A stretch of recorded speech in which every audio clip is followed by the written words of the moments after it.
Welcome, everybody, to WagerTalk Today, the best daily sports betting show on the planet. I'm Lawrence Presman, your host, and we've got an incredible lineup, tons of betting action coming your way, and lots of different sports.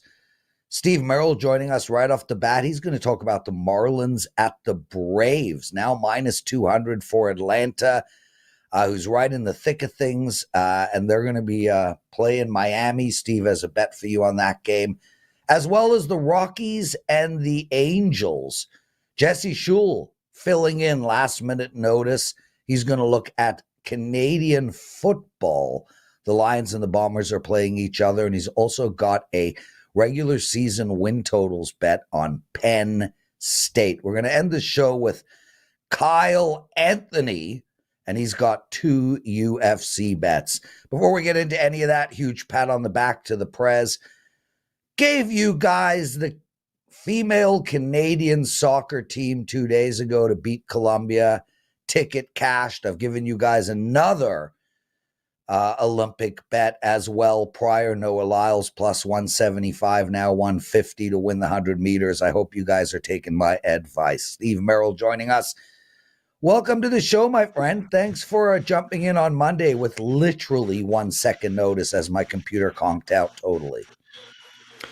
Yeah, it was actually about 10 minutes notice because I saw you conk out the first time, and I was about to say, well, if you need my help, I'm here. But I was like, he'll just restart. So I was warming up in the bullpen already just in case. But yeah, the golf cart got me to the mound pretty fast. Dan Alexander, Joe Ranieri, they're always doing a great job behind the scenes. That they are. One more than the other. We just won't discuss which. Oh, my goodness. No, that's one of my stupid things. It's like, I love all my kids except one, but I won't say which. Steve, let's get into some MLB betting. We had Adam Trigger on yesterday, and he is not a fan of this Braves team right now. He actually thinks that they are a fade moving forward. And here they are, a 2-1 favorite against Miami, and rightfully so. This Atlanta team just came off a series with Milwaukee. They won 2 out of 3. They won 4 of their last 5.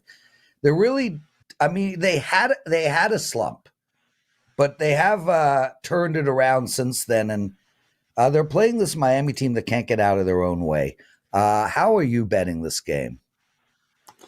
Yeah, so MLB First Pitch, of course, is live at 11 a.m. Eastern every day, right before WagerTalk Today. I just guest hosted for Dan. I'll be doing so again tomorrow. And we did break down all 5 games on the card, Tokyo, Brandon, and Adam Trigger, as you mentioned. And Adam said the same thing on the show an hour ago, that he thinks the Braves are overrated. He hopes the public keeps betting them because he doesn't think they're going to make the playoffs. And on the surface, that might sound crazy, but they're only 1 game up right now for the wild card. So they're only in the playoffs by 1 game right now. So they definitely might miss the postseason. However, I disagree. I think they will make it. And, this game versus the big picture is 2 different things. But I wanted to talk about the Braves here for a couple reasons. First of all, they made a nice acquisition at the trade deadline, picking up Soler from the Giants a couple days ago. Let's back up to 2021. They're more than 10 games below 500 halfway through the season. They lose Acuna for the rest of the year. And Soler they pick up. They go on to win the World Series, and he gets World Series MVP. Now, I'm not going to say history is going to repeat itself exact, but I do think that was a huge catalyst and spark for this team. I do think it'll help them make the playoffs, by the way, but I also think they're a play-on team here in the near future because of it. And this is the first of a weekend series against a bad Miami team. There's only 3 teams in the National League that are more than 6.5 games out of the wild card. Unfortunately, my Washington Nationals now 9 out. It looks like they're slipping. But Joe Ranieri, Drew Martin's Miami Marlins, they've been double digits out all year. The Rockies are the only team with the worst record right now in the NL. So I don't think the Braves will overlook this weaker opponent in Game 1. I like to play favorites in Game 1 of a series because I think they come focused. Now, yes, at minus 190, it's a little pricey, so we can get it down to minus 1.5 even on the run line. And I do think that works because the total in this one is 8.5 to 9, so we should get some runs. But I'll give a little shout out to the great Dave Koken. Of course, R.I.P. Dave Koken. And Prez, you did a great job on his memorial statement the other day. Dave, I learned this from Dave, and I posted this in the live chat during the show the other day when you were doing that. I started doing baseball shows with him 4 years ago when I came on to MLB, to WagerTalk TV, rather, and the MLB show I did with him a lot. And he pointed this out, and I've used it a lot on the shows. I'm going to use it right here in his memory.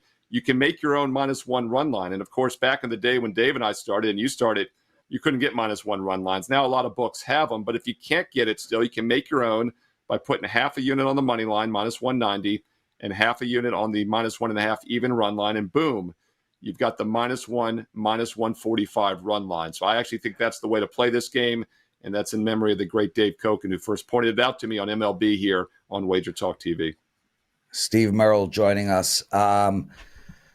Oh, yeah. Okay. Well, I'm not going to, I'm just going to move on, but I do want to read, I want to read a comment from Joseph Alvarado. Joseph, thanks for coming into our chat room and being part of these shows. He writes, really a bunch of clowns on the other shows. You guys are the professionals.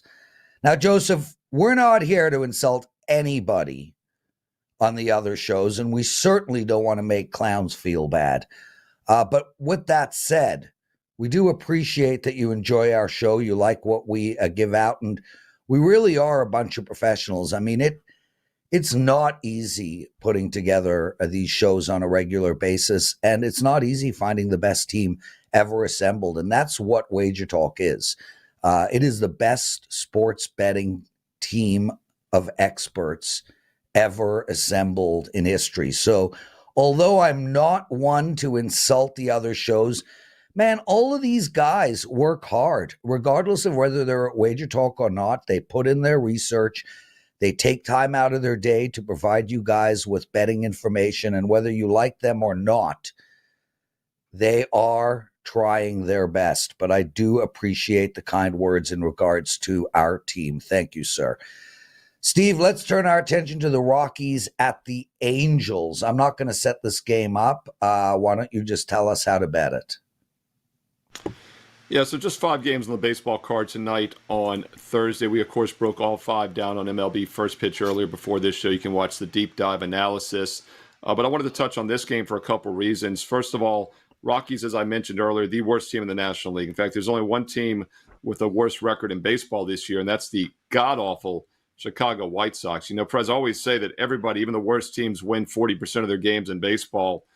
Well, Chicago is testing that theory because they're 27-84, a 243 win percentage with only about 50-some games remaining. So they're not going to get to 40%. But the Rockies are testing it as well. They're 39-70, 35.5% win percentage. But as is often the case, huge home road dichotomy with Colorado. They're just 5 games below at home, 24-29. They're 15-41 on the road. And we see this year after year. They always have one of the most, if not the most extreme home road splits, and it's not a fluke. And the reason being is because this is a team that plays in a very unique home ballpark, thin air and altitude.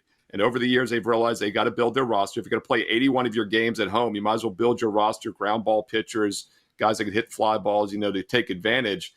But they're not a good team, and it shows on the road. Another thing I always point out on the baseball shows is that I like to look at road-only stats because it encompasses all different type of ballparks. Seattle, Petco, San Diego, very pitcher-friendly over the years. Coors Field, obviously, extremely offensively friendly. Colorado, their true numbers show on the road. They're terrible. They're 15-41. So the question becomes, why not just fade them all the time? And I think you do here.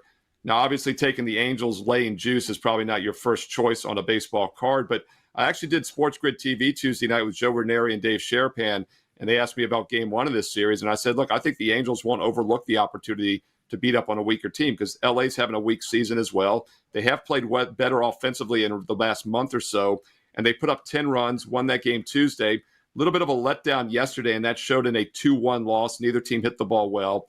Now the final of a 3-game series. I think this is a focus spot for Anaheim, and I have no problem fading the worst road team in baseball over the last decade at a short price. So take a look at the LA Angels -120, and even ugly teams win at least 40% of their games, and the Angels qualify in that situation, and I think they take advantage of a really bad Colorado team tonight. Yeah, I mean, this just makes so much sense to me, Steve. Out of the 2 picks that you're giving out, I like the Angels the best. And I think you can fade the Rockies on the road blindly till the end of the season and make money. Steve, what's going on with football? Do you have any plays up for the clients? Do you have any win-loss future bets? Any thoughts on tomorrow's or tonight's Hall of Fame game? Yeah, not sure we'll get involved tonight. Low total as always. It's around 30 and a half, 30 and a half, 31. And by the way, shop around on preseason numbers. Both 30 and 31 are available right now if you look at the WagerTalk Live odds screen. And we don't talk about those a lot in the regular season, Prez, as being key numbers, but 31 is a very key number. I mean, just do the math, right? 17-14, right? 21-10. I mean, so these numbers are sharper than people realize. I've dialed back my preseason picks a little bit in recent years. When we started in the 90s, it was all about information. I just wanted to know who was playing and then we could run with it. Now everybody has the information and you got to dig a little bit deeper. Also, the 3 preseason games versus 4 has taken away some of the value because we don't get the dress rehearsal game in that third game like everyone used to do. Some guys mix it up now, second game versus third game. One thing I will point out, though, both of these teams, I believe, will play a fourth game because they're playing a week early. Those teams normally perform pretty good in the second game, but as is often the case, the odds makers have caught on to that the past few decades. So you're going to see both these two teams probably as decent-sized favorites next week. There is opportunity in the preseason, but I kind of pick my spots, and that's the beauty of being an all-access client because, yes, we're focusing on baseball right now, but if I see something in the Olympics or I see something in the NFL preseason, I'm going to throw it out there, and we have a fantastic special right now at WagerTalk.com. Today is August 1st, and if you sign up right now for a 2-month package, you get the entire month of August for free. So it's buy 2, get a third month for free. You see it right there. We got a lot of specials coming up, but this is the one we're running right now on August 1st through the 11th. And yes, you could wait until August 11th, and you'll still get the rest of August free, but you're missing over a week of best bets. So why delay? If you're going to do it August 1st tonight and get all of August for free. That's almost a $300 discount. Steve Merril, WagerTalk.com. No promo code needed. You go to my page right now and you save almost $300 instantly when you get a 3-month package for the price of 2. That gets you all the way through October, August, September, and October. And oh, yes, I will have plenty of football in September and October and late August with college and pro football. You're getting almost half the season right there. And the rest of baseball, 2 months, 3 months for the price of 2. No promo code needed. Steve Merril, WagerTalk.com. Brother, before I let you go, you playing pickleball? You pickleballing at all? So I tried it about a year and a half ago on vacation, and I'd always kind of poo-hooed it, but it is fun. It is very easy to play, and it is taking over the world, man. I'm trying to catch one of these fights. I haven't seen one in person where the tennis people fight the pickleball people. It's kind of like West Side Story, but our local tennis courts up at the park up here years ago all became pickleball. So it is a phenomenon, and I could see you liking it, Prez. It is a fun sport. It's very easy to pick up. The strange thing about it is I'm so with you. Like I was kind of, I don't want to say against it, but you see all these old people playing it, and when a 55-year-old man sees old people doing something, you can only imagine how old they must be. I was trying to stay away from it. Vivian has been playing every single day, and recently I have gone out and started playing it. It is a freaking blast. Like, it's one of the funnest sports to play out of any sport. I love it. So if you guys have not tried pickleball, I recommend it. Like, honest to God, it's just a bloody good time. And lastly, do you get a chance to see the rugby sevens? I think that's the best viewer sport in the world. I'm with you. I actually DVR'd the replay yesterday at 12:30 Eastern of the Australian-USA game because I watched it live. I love by the time frames here because we're 6 hours behind in France. So like the good stuff's on right now, like 11 to 2 Eastern every day. As I'm doing work, I'm just watching the Olympics. And I had that on live the other day. And that was one of the most remarkable wins in any sport I've ever seen by the USA and just everything else about it. So I DVR'd it yesterday to show the rest of the family. They haven't seen it yet, but I want them to watch those last couple minutes. But yeah, Prez, the last couple Olympics, that's been on my radar, is probably my favorite sport. And team handball is up there as well as a sport I've never played but would love to try. And, it's funny you mentioned those because one thing I like doing, and you talked about, Teddy's not here this week. When I guest hosted for you last week, Prez, Andy Lang and I was talking Olympics. I told to Andy and Teddy, I log all the odds because I like to go back and look when I'm watching these live, like who was favorite. And Teddy, then his follow-up is, I'm not watching 30 seconds of the Olympics. Too much football to handicap. Let's look at a big game breakdown. And I've been thinking about that every day as I'm watching this because it's honestly maybe one of my favorite sporting events. Yeah. It's one of my favorite sporting events. And dude, I love watching the stuff that I don't ever watch. I mean, I tried surfing. I have surfed once in my life. Almost had a heart attack. That's a different story. But I tried watching the surfing. Yeah, those guys are crazy. I don't understand the judging. It all looked like a mess. I ended up It's in quitting. Tahiti, man. What's with that? Yeah. How can it be in Tahiti? That was a deal breaker for me when Colin Jost, the SNL guy, is like in Tahiti. I'm like, what is going on? It's the Paris Olympics. My geography got very confused there for a moment. Yeah. Well, I couldn't get through the surfing because I couldn't understand what was going on. I attempted to watch the fencing. Oh my God. Yeah, that's a little slow. I don't know who wins. Like anything. Yeah, it made no sense to me. But rugby sevens? Oh my God, is that an exciting freaking sport? Anyway, brother, thanks for joining us. Really appreciate you on the show. Steve will be hosting for me on Monday. It is a long weekend in Canada. I'm heading up to the cottage in Muskoka. I'll be doing a bunch of pickleball, jet skiing, wave surfing, and hydrofoiling, which is my favorite thing in the world. Real quick, before we bring Jesse Schule on, I got to tell you guys, over at Sports Memo, we've got a $2 play going, R&R totals. Incredible handicapper on a 14-0 baseball run. Won 14 straight games.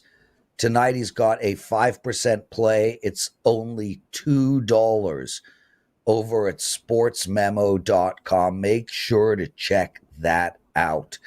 Jesse Schule joining us. And Jesse, we will talk Olympics and get your thoughts, but right now we got to get into some bettable information because we've messed around for about 7-8 minutes. So let's get right into the Canadian football. The Lions are playing the Bombers, and Winnipeg is a mess. BC is rolling. How do you plan on betting this game? Well, Prez, it seems like just yesterday I was on this show talking about this game. In fact, I think that was on Tuesday.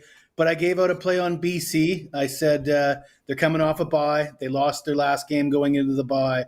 At that point, they were a 3.5-point favorite. I said the line looked a little short to me. Looks like I was right again because it's been bet up to 5.5. Money is also coming in on the under. I woke up this morning and saw the first half total sitting at 25.5. That has now been bet down. I still like it. It's been bet down to 24.5, but I still think that's a good play. We've got the two worst offensive lines in the CFL here. We got a Winnipeg team that ranks last in scoring. They're only averaging 20 points per game this season. They've gone under in 7 of their 8 games. And you think of Winnipeg really struggling. Their defense hasn't struggled at all. They're pretty solid on defense. They're only allowing 23 points per game. With the Lions coming off the bye, their defense should be good to go. Now, these teams did play here in Winnipeg in week 3. The final score was 26-24, landing right on the number of 50. However, in the first half of that game, they only scored 20 points. And if you look at Winnipeg's last 2 games, guess how many touchdowns were scored in the first half of those 2 games? 0. It was a couple of 6-6 draws at halftime. I guess you don't say draw in the CFL. A 6-6 tie at the half in both of Winnipeg's last 2 games, both teams with a couple of field goals. And I'm expecting to see a low score here in the first half of this game tonight in Winnipeg. Jesse Schule joining us, everyone. Guys, if you like what you're hearing, just hit that like button for us, please. It takes 1 second to do that. Also, 164,000 people have subscribed to our channel, WagerTalk TV, best sports betting channel on the planet by far. It's not even close. Tons of incredible content all day long. So if you haven't subscribed to our channel, please do so and take a second out of your day to hit that like button. Jesse, college football. Penn State, their win-loss for the regular season is 10. That doesn't give them much room for error. Are you going over or under on this? Well, this is always difficult, Prez, because when you're picking against somebody's favorite team in college football, you're going to make a lot of enemies. But so Penn State fans might want to turn down the volume, but their season win total sits at 10. I think everybody's a little bit too optimistic about this Penn State team. They begin the season on the road at West Virginia. They're a 10.5-point favorite in that game. I just did a preview that will be published today at WagerTalk TV on that game. I think it's got upset written all over it. I think they could likely lose that first game of the season as a 10.5-point favorite. And I'm looking down their schedule. I see tough road games coming up after this at USC. I know people are down on USC. USC loses Caleb Williams. They still got what looks like a pretty good quarterback there. Lincoln Riley usually has the offense humming. The defense can only get better, one could possibly say. But at home, they could upset Penn State. Same goes for Wisconsin. They got to play on the road at Wisconsin. Yeah, they get Ohio State at home, but is home field going to be enough to take down this Ohio State team that is just stacked? I don't think so. And another tough road game at Minnesota. Minnesota struggled last year because they didn't have a quarterback. They went out and got the leading passer from the FCS. They should be in better shape on offense this year. Their defense is pretty dependable, especially at home. So that's a handful of games. That's 5 losable games, and their season win total is sitting at 10. They lose half of those games, and that gets us to the 9 or 10 total, and that's where I put their ceiling. I think this is a 9 or a 10-win team, so I'm going to go under the win total of 10. But before you chime in, Prez, I just want to – the stat daddy, Ralph Michaels, asked me to give some CFL stats regarding tonight's game. Home favorites of 2.5 points or less, or home dogs this season are 15-4, 79% against the spread. That would favor the Winnipeg Blue Bombers, especially with this line being bet up to 5.5. And home favorites of 3 or more are just 4-9. That's 31% against the spread this season, also pointing in that direction of Winnipeg. My personal opinion on that game, of course, is the under in the first half. Jesse Schule, everybody. Jesse, Steve and I were talking Olympics. I'm in love with the rugby sevens. Have you any kind of strange sport like solo synchronized swimming that is doing it for you? I haven't seen it at this Olympics, Prez, but if you haven't seen kabaddi, you got to. I can't even describe it to you. What is it? Geez, it looks like kids playing hopscotch, hide and seek, and tag all combined into one. I mean, you'd have to see it to believe it. If you saw a kabaddi match, the first thing that would come to your mind is, what is that? That's what you'd say. And this is in the Olympics? I've never even heard of this sport. Actually, it might only be in like the Commonwealth Games. I will I will look up a clip of a kabaddi match, and I will send it to you. How about that, Prez? Yeah, do so, but I do not think that is an Olympic sport. With that said, break dancing is an Olympic sport this year. And I don't know if you know this, Jesse, but I was a hardcore break dancer. I mean, dude, look, ready?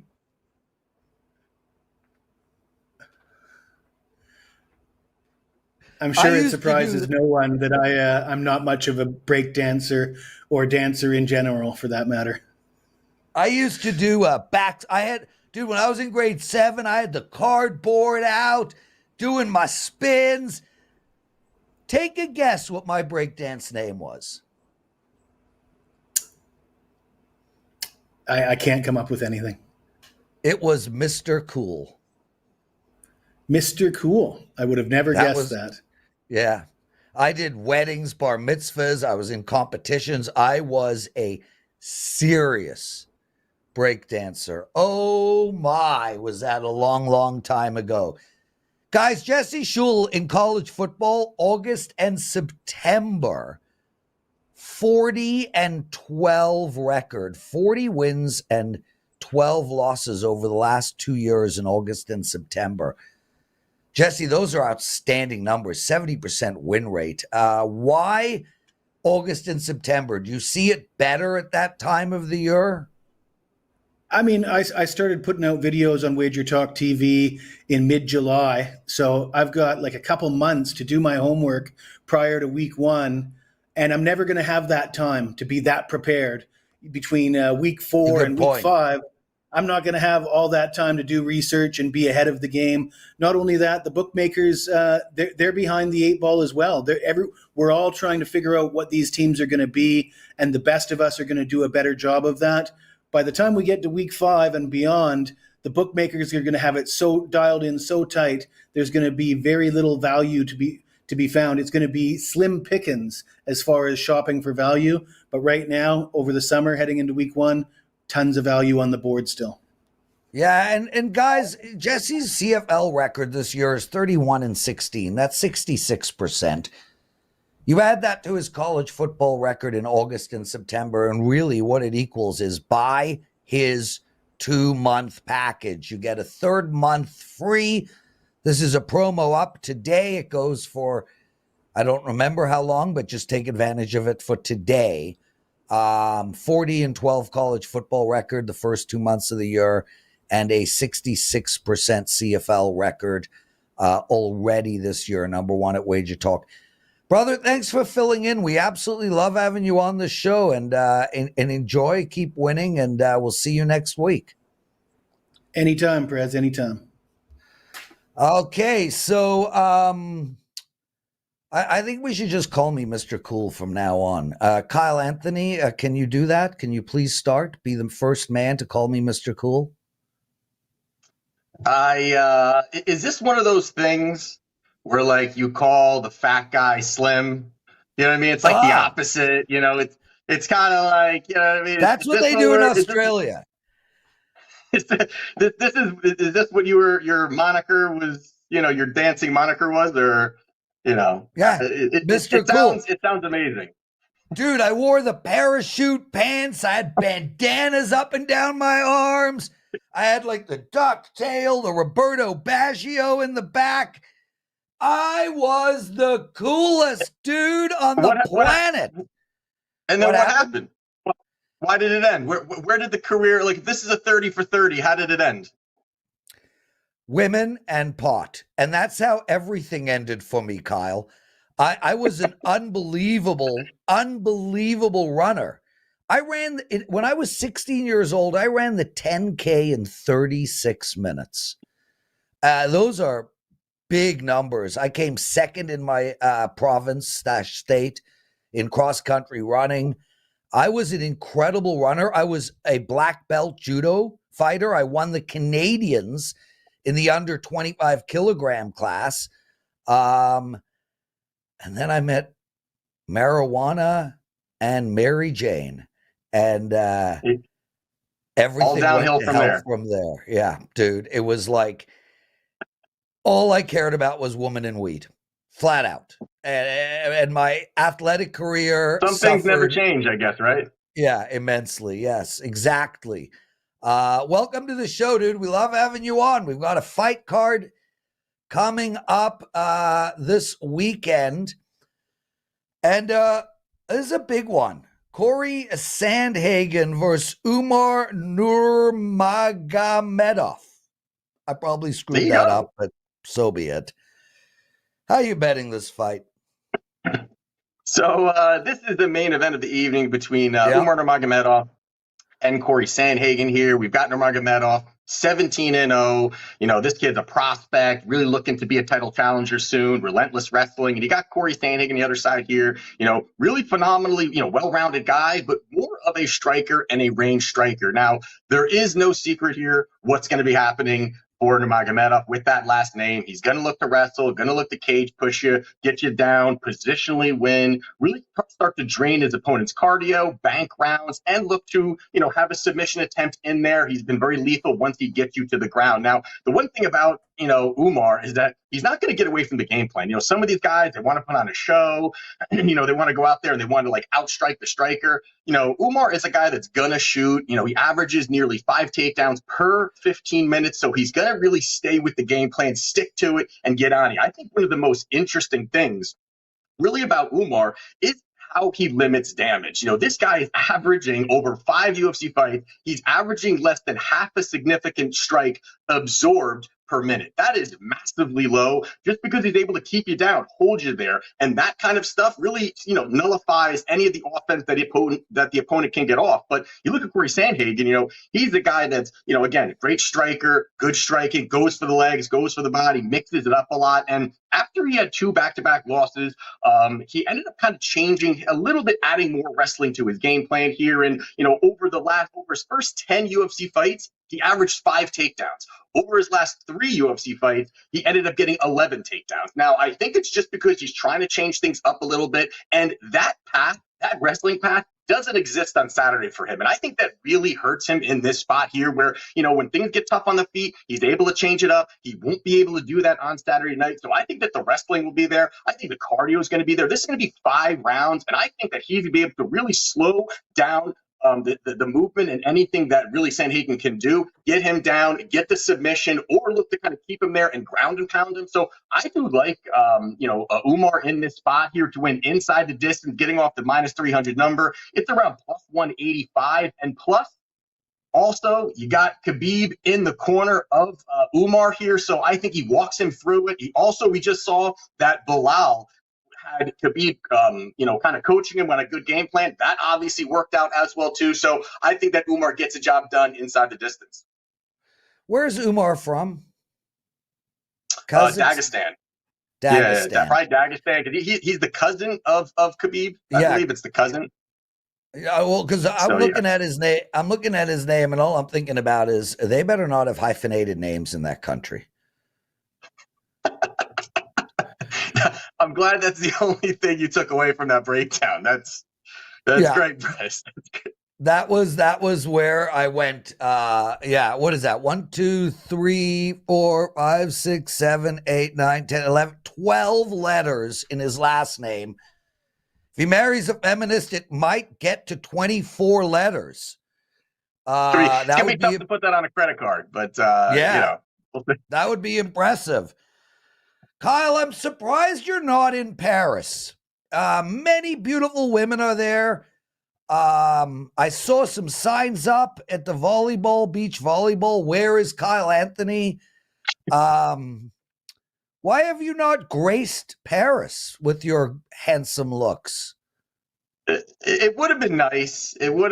But I have completely, I know like everyone's talking about the Olympics. I have pretty much not watched anything at all. And one of the things they need to start adding is MMA. The fact that they don't have MMA in the Olympics is kind of wild to me. That's as global of a sport as it possibly gets here. But that's pretty much. I haven't been watching it. I'm watching other sports and capping. That's my day consists of.